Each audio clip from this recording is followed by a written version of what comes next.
Yo, it's Gazmas here with another Grand Archive video, and this time we're looking at some of the Fractured Crown spoilers. So I've gone into the tank and had to think about these cards, and here are my first impressions. But before I start, I just want to remind you that I'll post links to all the content creators that release spoilers in the description below. Please consider watching their videos. So starting with the two CRUX reveals, and we see the first CRUX beast ally, and it's definitely something scary. It's called Majestic Spirits. It has a cost of 12. And it has Intercept, True Sight, and Vigor. Champions you control have Spell Shroud, and if another CRUX element unit you control will take damage, prevent half of that damage rounded up. With the other card being Incarnate Majesty. This card is also 12 cost, but has class bonus efficiency, it being a mage spell. The card costs 1 less to activate for each Regalia weapon card in your banishment, and it reads, put a card named the Majestic Spirit from your material deck or banishment onto the fields. So essentially Incarnate Majesty helps you put Majestic Spirit onto the field, as Majestic Spirit is a Regalia beast with a cost of 12, so it's pretty hard to get that onto the field without playing Incarnate Majesty. Now it's unlikely you'll pay for the spirit during materialization, and it's likely to be done with Incarnate Majesty. This beast is a juggernaut. It can intercept the board, Vigor, so you're not afraid to attack with it, and it gives champion Spell Shroud. And if a CRUX unit would take damage, it takes half. Essentially, if you can get this beast to stick to the field, you're not going to be losing the game. So let's take a look at how we can reduce the cost of Incarnate Majesty for both Lorraine and Merlin and get this beast out. Okay, as Incarnate gets a cost reduction for each weapon in banishment, pairing it with Ensoul seems like the logical play. Ensoul by itself is usually enough to close out games, but if it's not, guess you can now follow it with a Majestic Spirit and you're laughing. Now for Merlin, as she's a mage, she gets the efficiency bonus, so that paired with her ability will make this card even more playable just by herself. But then you can always pair with Rhapsody and not even worrying about harmonizing, as just the level increase alone can help you play Incarnate. Maybe even for free depending on how many fire cards you can banish. And if that's the case, I can see the Majestic Spirit becoming broken. So if the spirit is broken and we start seeing it in most CRUX decks, how do we deal with it? Well, luckily we have a couple of tools in each element that can help us destroy the spirit beast. We have a Mobilization Trap, which will destroy a target damaged ally. We have Arrow Trap, which will return it to the owner's hand. As it is Regalia, it returns to the material deck. But if we have class bonus and we have prepared Arrow Trap, it will destroy that ally instead. And then we also have Fishing Accident, which will rest the target ally, but if Fishing Accident was prepared, it puts the ally on the bottom of its owner's deck. Again, this will just bounce it to the materialization deck. So you've probably noticed that all of these cards are assassins, so I do think if we see a Majestic Spirit meta, I'd assume Xander would rise up the tiers as well.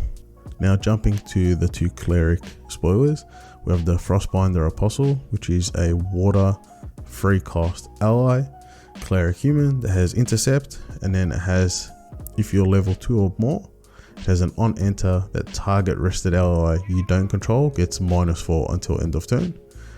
The other Cleric is Blanche, Sheltering Saint. It's a 2 cost, it's a unique ally, Cleric human, also has a level 2+ ability being fast activation, so it's the first ally that you can essentially play at fast speed. It reads, if another unit you control would be dealt non-attack damage, prevent an amount of that damage equal to the amount of cards in your memory. Beginning with Frostbinder, her ability can pretty much destroy most allies except for some animals and beasts. So if Frostbinder sees play, the stocks of Vigor are going to shoot up as it negates the Apostle's on enter ability. Obviously water has plenty of ways to rest units, so it's going to be fun to build around this card.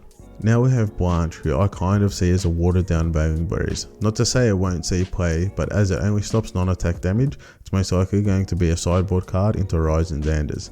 Even though its fast activation ability can only be used at level 2, I don't see this as a problem, as Xander Rai need to be level 3 to be able to kill you. So if you're still level 1 when that happens, you're probably losing the game anyway. Changing lanes from cards that can prevent damage to one that can prevent your opponent recovering. And that's Morgan Soul Guide, our first ally that has different level abilities. So it's a unique ally, Cleric Mage Human, and it's also a 2 cost. It's level 1+ abilities, prevent all non-attack damage that will be dealt to Morgan. Its level 2+ abilities your opponents can't recover. And its class bonus, so Cleric or Mage, At the beginning of your recreation phase, you may glimpse one. If you don't, recover one. So while this card seems to be another sideboard option, if the meta does become grindier, where people are stalling and recovering, I think we'll all be thankful for our pal Morgan. Now my favourite spoiler so far is the Stalwart Shieldmate. It is a 2-cost ally guardian human. It has Taunt and Floating Memory. Taunt is, while it's awake, this ally must be targeted before other units you control during your opponent's attack declarations if able. This new taunt mechanic I feel opens up some interesting deck building options. I think we can now look at some allies that are currently destroyed on site as having some more sticking power, and therefore can try to build archetypes around them. It being human obviously makes a side into any human tribal builds. Even outside of protecting allies, as it protects your champion and it's normal, it can be run in any build.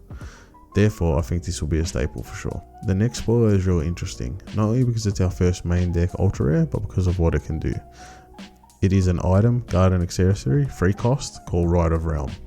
Whenever you activate a domain card, you may sacrifice Rite of Realm. If you do, that domain enters the field without any of its upkeep abilities. It also has Floating Memory. So essentially you'll play a domain and it won't have to sacrifice itself when you materialize on the next turn.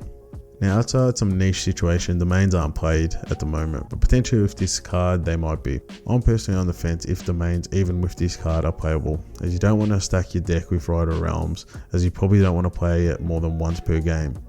Also then you need to see the domain.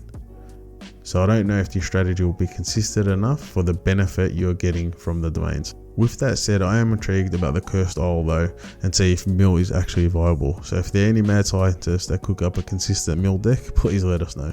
Okay, so that's it for now, but I will be bringing more of these videos as spoilers are released.